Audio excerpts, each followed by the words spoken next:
Hey everyone, Christopher Drummond here at PFrankMD, and I wanted to explain a picture that I posted last week that I got a lot of responses about, a lot of questions, and it was of a partial tattoo removal that was probably about this big, and it had a lot of hypopigmentation in it, which is the skin turned a lot lighter than her natural skin color. So what I was able to do was mix in the pigments to match her existing skin tone and blend it all in and work it so that the lighter skin tones became darker and mix it all together so that it made it a lot less obvious that there was an issue on her leg.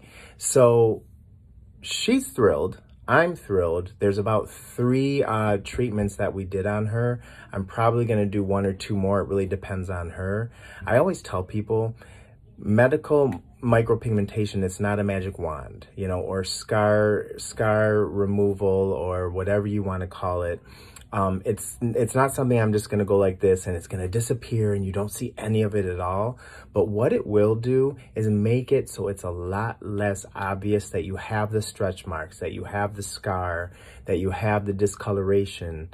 And it really makes people feel better about themselves. I know it did with this patient. So if you have any questions, you can just call Dr. Frank's office and we'll take care of you and give you a consultation. Okay? See you later.